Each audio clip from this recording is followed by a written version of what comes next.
We see a lot of pink in October for good reason. It is National Breast Care Awareness Month. For adults, it's a familiar cause, but what about kids who are affected by loved ones or teachers diagnosed with breast cancer?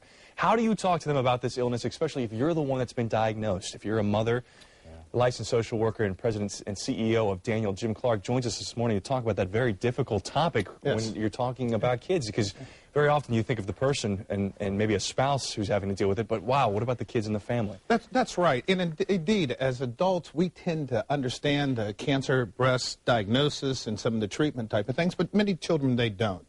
And so it's helpful to have some things prepared if you have that experience so that you can know what to say. And the first thing I tell everybody is be honest. You have to be honest, but keep it simple. Depending on the age appropriateness of the child really depends upon how much detail you're going to give. But the most important thing is be honest and keep it simple. Now, when you're talking about little kids, kids range from high school to very, very tiny. Does it change when you're talking about age groups? Yes, it does. The way you deal with it? Yes, it does, because children up to age 2, they tend to really are more concerned about the issue of routine. And so the disruption of the routine is really the most important thing that you want to help them overcome.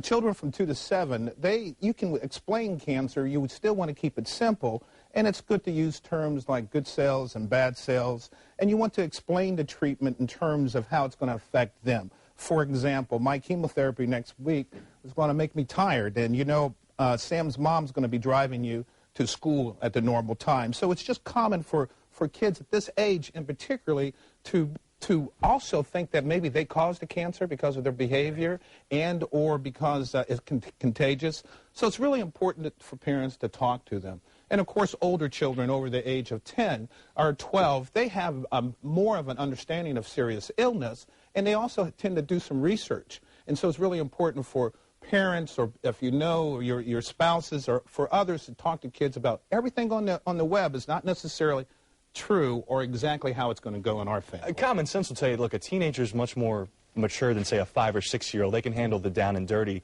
details of what the whole process is going to be like, the horrible effects of the disease. Right. I imagine you don't tell a little kid every detail. I mean, you withhold certain elements. Certain elements you want, again, depending on their age appropriateness in terms of how much information that you want to do. The other thing to be aware of is you want to be able to have them involved in your illness sometimes. So let them help you. Let them give you a cup of water. Let them give you a blanket. Those are kind of things that help them feel that they're being a part of that. One of the other things that often happens, too, is because kids are going to want to ask you questions. They want to say, are you going to be okay? Are you going to die? You want to make sure that there are support groups for your children, because they may not be able to ask you a question, but if they can ask somebody else that question. And of course, you want to be as positive always. Even when you don't feel good, you still want to be positive. And when that question comes around, none of us know when we're going to die, but you can say that I'm going to do everything I can to fight it. Yeah. Tough topic. Yes, it is. All right. Thank you, Jim, for that information. Jim Clark, CEO and president of Daniel.